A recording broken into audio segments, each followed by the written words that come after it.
is the first ever oil birthed from this. Naturejab is a science account, we'll get to that later, which posts videos mostly about the creator's machine which turns plastic waste into gas. Maybe a year or so back, I saw a video with him using this machine and I thought, that's cool. And then, because I'm on Instagram and not there to think, I breathed out of my nose when I saw some funny comments about how the CIA would get him, and I didn't think about it at all. And about a year later, I saw his video again. But within that year, I had taken an IB chemistry class, shout out to all the IB students, and I had learned a lot about chemistry and energy. And again, I'm no expert. Now what he was saying confused me, or more, it confused me because it didn't confuse me. What he was saying was really simple. Bread, plastic, sugars, human skin, gasoline, all of these things are very different, but they all share carbon, hydrogen, and oxygen as huge parts of their makeup. These same pieces can be recombined to make very different things when they're combined in different ways. So when Naturejab talks about turning plastic waste into oil or fuel, what he's saying chemically makes sense because plastic is made from oil, which Naturejab treats as this huge secret, which is annoying. It is right there on Google.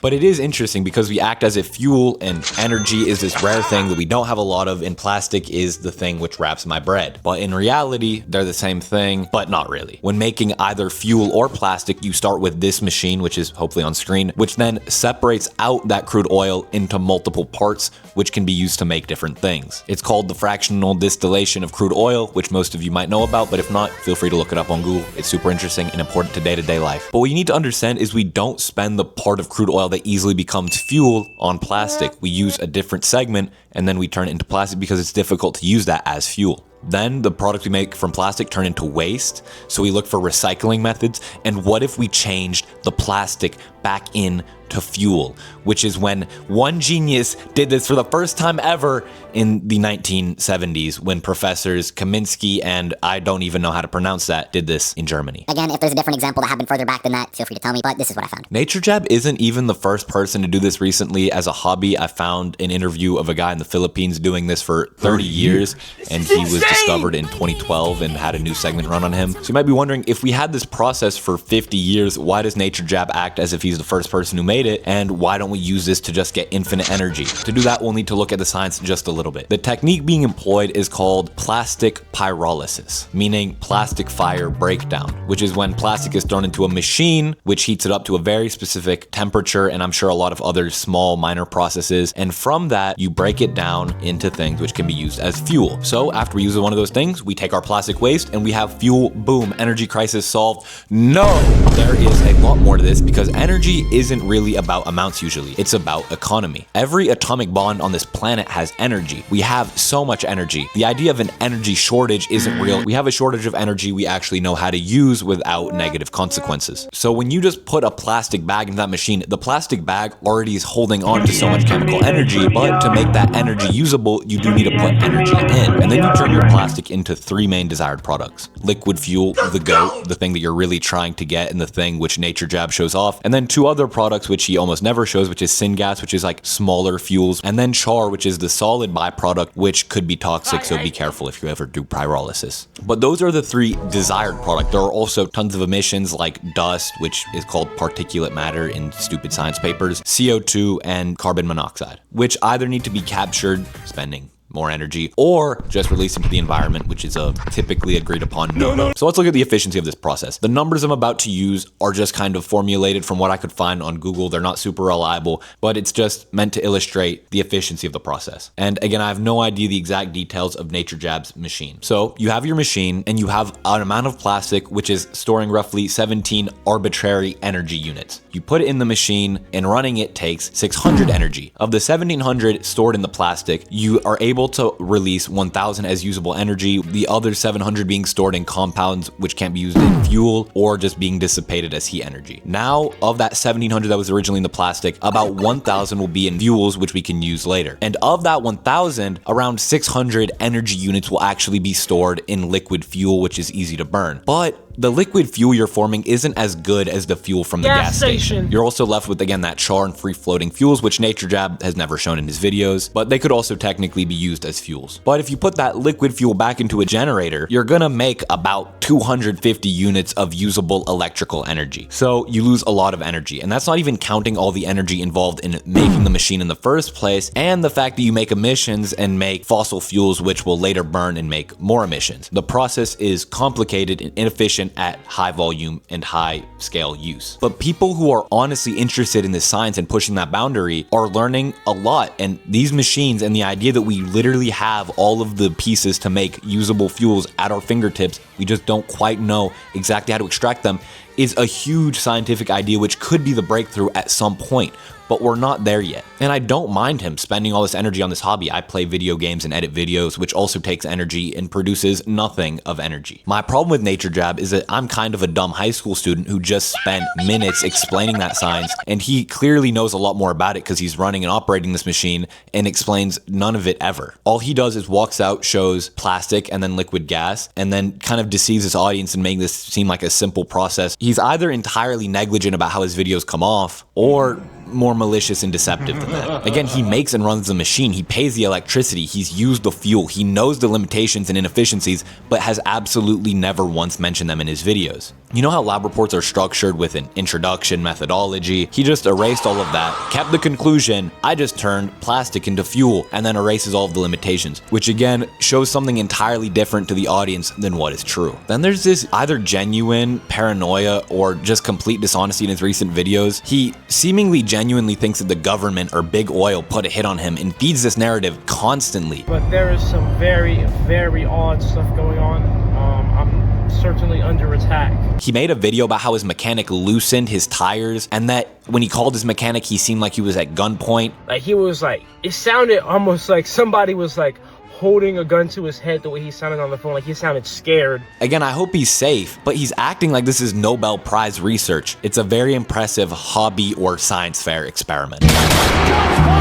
You can buy the exact same machine and make deceptive videos to your heart's content for a couple $1,000s, and it makes me wonder why Big Oil hasn't just swiped those off the front pages of Google. Naturejab makes me mad because he stepped into the public eye, and people genuinely see his scientific work as death-worthy, that the CIA is gonna get him, and he steps out and kind of takes the credit and public appreciation of something that so many people work on, I'd say in a way that's a lot more meaningful. People who are really working at the cutting edge of making green energy more efficient. And he just, again, kind of takes that work and becomes a public face by doing something really expensive and inefficient and telling the audience nothing about the limitations of his work. Where is the money? Naturejab. I gave it to Plastic pyrolysis.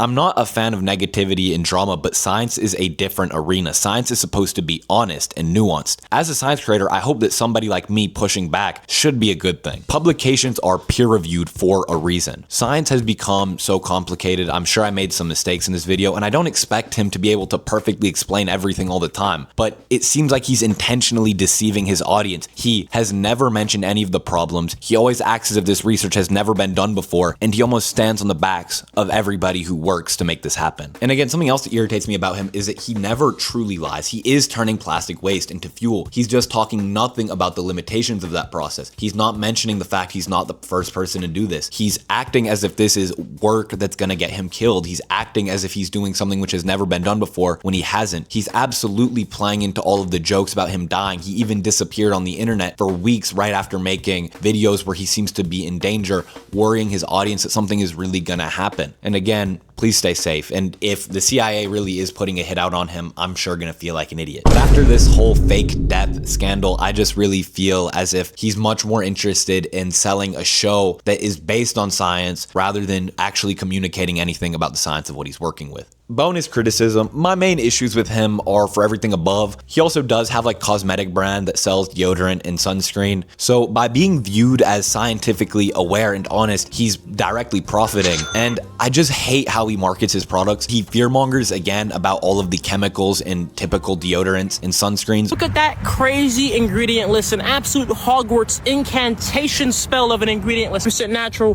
whips deodorant cream, 5 ingredients, 5 natural ingredients, 5 ingredients you can pronounce. Which I'm not going to bat for the huge cosmetic and soap companies. They could be hiding things in there. The science of health and nutrition and again cosmetics are way too complicated for me to understand or have any valuable opinion on. But what he's saying about having 5 ingredients is a little bit deceptive because oleic acid, linoleic acid, vitamin palmitic acid, vanillic acid, hydrogen cyanide. That crazy long list of chemicals is what you get when you more specifically and chemically describe the 5 simple ingredients he was talking about in his soap. And all of that was just for almond oil. Absolute Hogwarts incantation spell of an ingredient list.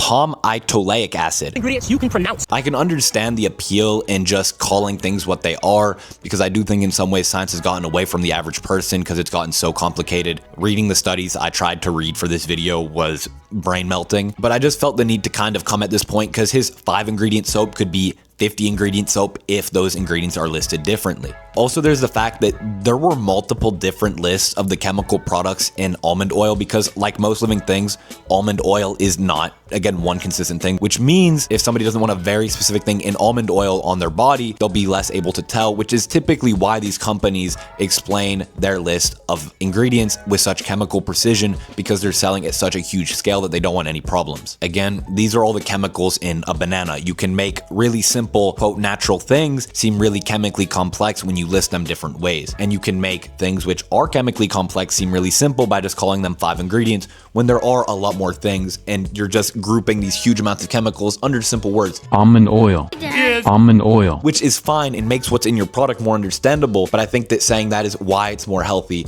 and products which have more detailed chemical lists are dangerous just is a bit dishonest and again made to make people feel fear. I'm probably way too small of a content creator to make Naturejab more nuanced in the slightest about anything, but to the viewer, we are no longer in an era where you can just watch a video and trust any of what it says to be true. Even if what they're saying is technically true, they could be lying about all of their omissions, the things they aren't saying. You really have to think and consider, is what I'm watching true? Even with this video, make sure you go back and look at the science if you're interested, and if not, that's okay too. Again, I have no personal hate for this man. It just makes me sad when I see people I know follow him thinking that he's kind of showing anything like honesty to them and that he's showing them science that's going to change the world. It irritates me that so many people work on making energy more efficient and stable and renewable, and he just kind of steps to get all of the credit for that and makes the system we have for energy now look stupid. And like, how could we have just let this slide for so long because it's so easy to make energy when he's doing something which was done 50 plus years ago? It irritates me that he has deceived his audience and maybe himself into this delusion of paranoia. It irritates me he uses this anti-establishment, real science for the people vibe to sell soap, which I wouldn't mind as much if he didn't sell it using his image, which feels like it was kind of made with deception. Again, I'm willing to accept any pushback for this video, but I don't want this to be a hate piece. And my problem isn't with what he's doing, it's with how it's being shown to the people. And I just hope that people look at scientific content and maybe just take a bit of a second to realize that sometimes these creators are leaving out a lot of context and that you really won't understand what's going on unless you look a bit deeper. Have a good day. That's a bit all. Ugh, what the heck. That's about all. Have a good day.